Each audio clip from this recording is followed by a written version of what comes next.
Assalamualaikum warahmatullahi wabarakatuh. Salam sejahtera untuk kita semua. Shalom, Om Swastiastu, Namo Buddhaya, salam kebajikan. Halo semuanya, perkenalkan nama saya Tri Agus Karliendeli. Saya dari Program Studi Pendidikan Bahasa dan Sastra Indonesia, Fakultas Keguruan dan Ilmu Pendidikan, Universitas Muhammadiyah Tangerang. Dalam video micro teaching kali ini, saya akan membahas atau menyampaikan materi mengenai teks berita pada kelas 11. Langsung saja mari kita simak dan lihat videonya berikut ini.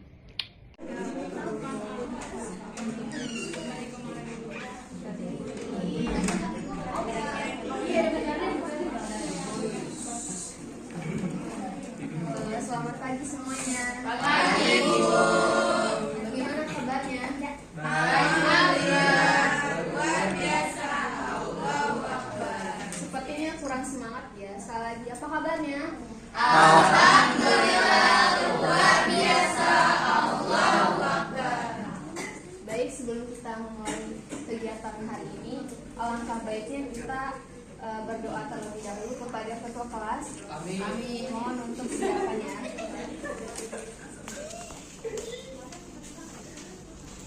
Sebelum belajar kita berdoa menurut ajaran dan masing-masing berdoa di bawah.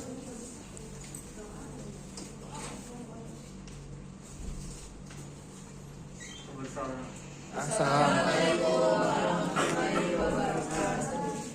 Oke. Sekarang Ibu absen dulu ya. Hari ini ada yang tidak hadir? Ada. Siapa? Kebanjiran. Kenapa dia tidak hadir? Kebanjiran sih. Tomang Helman. Oke, sebelum kita mulai pembelajaran biar lebih semangat, mari kita ice breaking dulu. Bernyanyi ya. Nyanyi. Nyanyinya bawahku ada 5. Ayo silakan berdiri. Siapa yang mau memimpin kita? Saya, Bu. Oh ya, pamit deh. Maaf kami tadi mau lu kan? Gak apa-apa, Bu, jadi deterjen. Iya, ketua kelas. Wih, jadi deterjen. Jadi deterjen. Dirijen. Oh iya. Tonjen. Ada. Bawahku ada 5. Ayo teman-teman kita bernyanyi bersama. Nyanyi apa ini? Nyanyi barangku pakai bahasa O ya.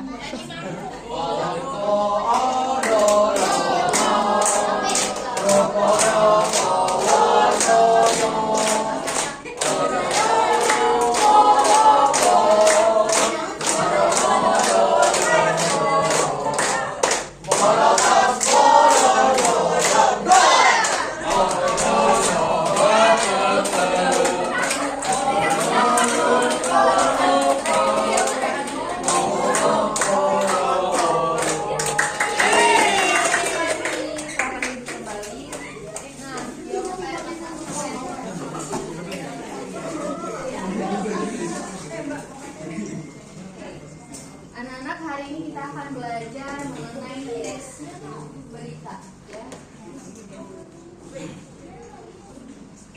Hari ini kita akan belajar mengenai teks berita. Nah, kalau teks berita sepertinya sudah tidak asing lagi ya bagi kalian semua. Nah, biasanya teks berita itu ada di mana saja sih? Di HP. Di mana aja? Selain koran, lalu apa lagi? Di HP.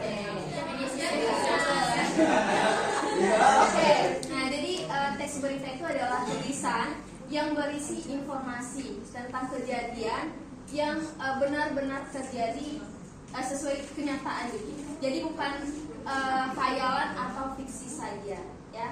Kalau diartikan atau dikaji lebih mendalam, teks berita itu adalah tulisan atau laporan yang berisi informasi tentang peristiwa atau kejadian nyata yang aktual dan faktual ya, yang disampaikan kepada masyarakat melalui media-media seperti yang kalian katakan tadi, itu di televisi, HP, dan juga di koran. Nah, maaf ya, yang menyampaikan informasi informasi aktual dan faktual. Aktual artinya apa? Terbaru. Aktual artinya masih baru atau sedang terjadi, ya. Sedangkan faktual itu adalah sesuai dengan kenyataan, bisa dibuktikan kebenarannya. Tujuannya apa? Supaya orang-orang tahu apa yang sedang terjadi di sekitar mereka. Misalnya ketika ada banjir yang melanda kota kita, ya, lalu ada tulisan di media online yang memberitakan hal itu, yaitu yang dinamakan dengan teks apa? Teks berita. Nah, kita ambil satu contoh lagi seperti di akun media sosial. Mungkin kalian mengikuti akun media sosial About Tangerang. Iya. Ya. Oh, iya. Itu kan setiap harinya pasti ada aja berita atau informasi yang disebarkan melalui akun Instagram About Tangerang. Entah itu kecelakaan, banjir, dan segala macam. Betul sekali. Nah, jadi melalui teks berita ini kita bisa tahu informasi penting yang ada di lingkungan sekitar, bukan di lingkungan sekitar di Indonesia.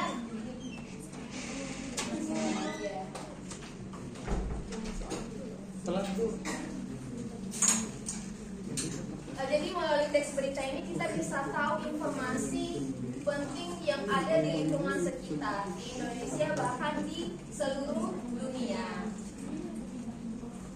Nah, itulah mengapa penting untuk kita belajar memahami teks berita, ya, Iya, betul. agar kita tidak ketinggalan Informasi bukan zaman. Nah, selain teks berita, mungkin kalian bertanya-tanya, kenapa sih kita harus mempelajari teks berita? Apa sih manfaat dan fungsinya gitu? Nah, untuk menjawab pertanyaan-pertanyaan tersebut, mari kita bahas satu per satu. Nah, yang pertama itu adalah menambah wawasan. Yang pertama itu kebalik, ya, memberi informasi kepada masyarakat. Memberi informasi kepada masyarakat. Fungsi pertama dan yang paling utama adalah memberi informasi, ya. Artinya berita itu dibuat supaya masyarakat tahu tentang peristiwa atau kejadian yang sedang atau sudah terjadi gitu. Misalnya ketika terjadi bencana alam atau kecelakaan. Nah, masyarakat bisa cepat tahu melalui atau lewat teks berita yang disebarkan melalui akun media-media sosial. Nah, jadi teks berita itu menjadi sumber informasi yang sangat penting, ya.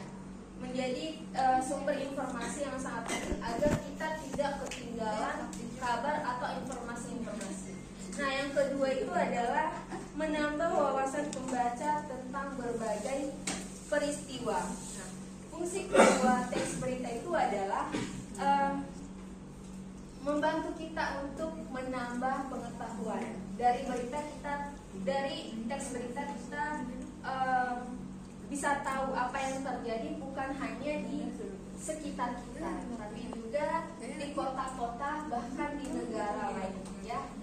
Juga kita tahu perkembangan teknologi, pendidikan, ekonomi, atau hal-hal yang mungkin sebelumnya belum kita pahami gitu. Nah, dengan begitu wawasan kita akan semakin luas. Kalau lemes banget, ya, pada sibuk dengan handphonenya masing-masing. Silahkan diperhatikan, ya. Yang ketiga adalah membentuk opini publik terhadap isu tertentu. Ada yang tahu maksudnya apa?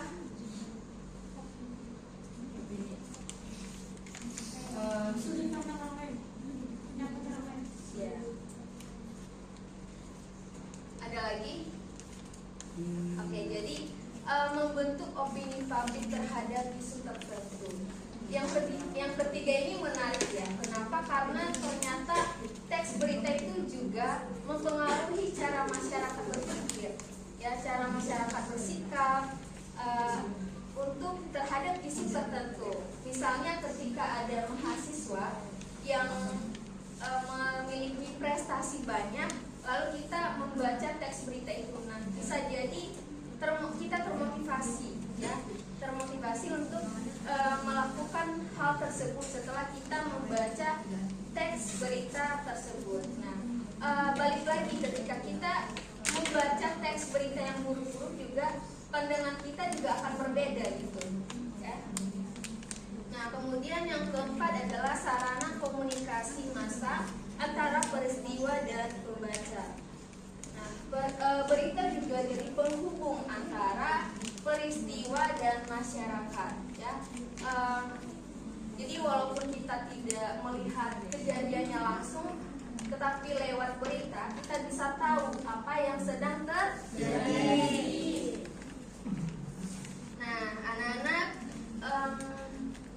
setelah kita mempelajari pengertian dan juga fungsi, nah ketika kita mau membuat sebuah teks berita, nah kita harus tahu dan memahami struktur teks beritanya. Yang pertama ada apa? Berita. Kemudian berita. Kemudian berita. Nah, yang pertama itu adalah kepala berita. Artinya kepala berita itu adalah berisi judul berita yang padat, singkat dan menarik perhatian pembaca. Nah, yang kemudian teras berita ya. Teras berita ini adalah teras berita. Logat ibunya kayak gitu teman-teman. Iya nanya. Nah, jadi teras berita ini adalah paragraf pembuka yang menjawab inti dari 5W dan 1H, terutama apa, di mana, dan mengapa. Kemudian tubuh berita ya, atau body. Nah, tubuh berita ini adalah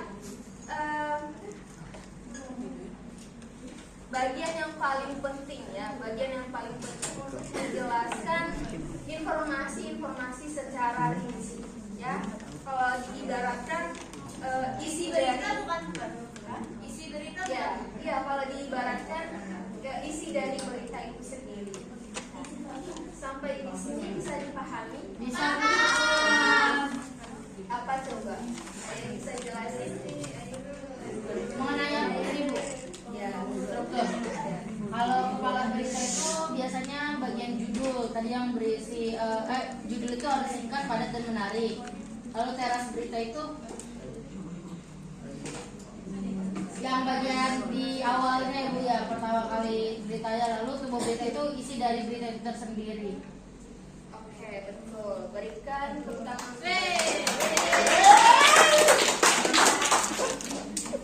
Baik, hari ini kita tidak ada pekerjaan rumah atau tes, tapi kita ada quiz.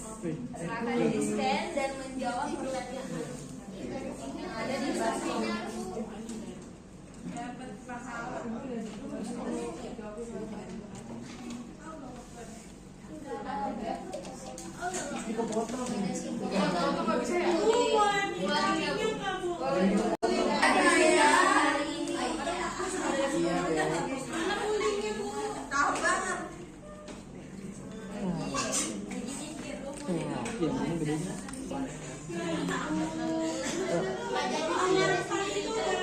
Ya Ibu, saya udah pertama nih, udah selesai.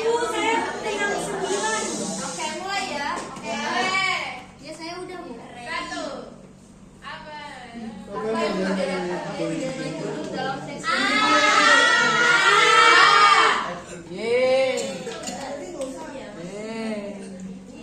Nomor 2.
ada yang bisa menyimpulkan materi hari ini? Pamit. Oke, boleh.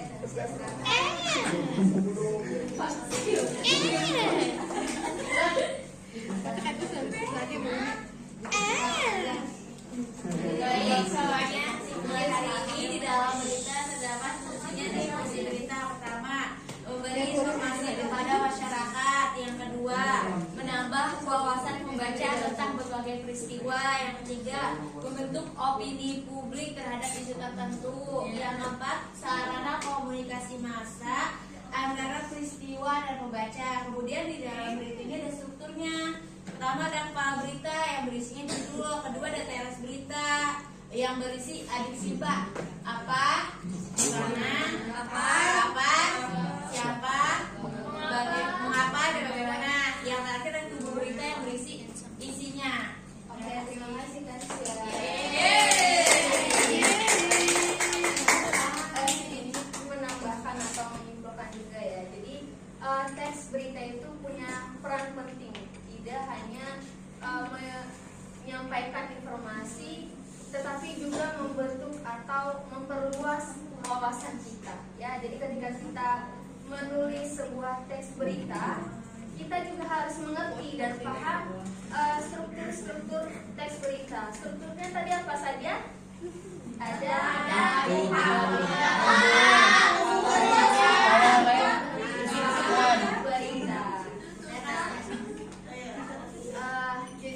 Sebelum kita tutup, Ibu berharap semoga anak-anak di sini tidak hanya menyimak ya, tidak hanya menyimak, tetapi mengaplikasikan dalam kehidupan sehari-hari. Karena ketika nanti kalian akan menjadi seorang guru, kalian juga akan menjelaskan materi ini ke anak didik kalian. Jadi mulai dari sekarang kalian harus belajar mengulas kembali materi-materi ini agar kedepannya udah lebih mantap untuk menyampaikan materi di depan anak-anak didik kalian. Siap, Ibu. Baik, sekian dari Ibu. Ibu mau mohon maaf jika selama presentasi atau pemaparan materi ada kesalahan kata atau sikap, mohon dimaafkan. Akhir kata saya ucapkan terima kasih. Wassalamualaikum warahmatullahi wabarakatuh. Waalaikumsalam warahmatullahi wabarakatuh. Sampai bertemu di pertemuan selanjutnya. Jatuh aja. Saripnya jatuh nggak?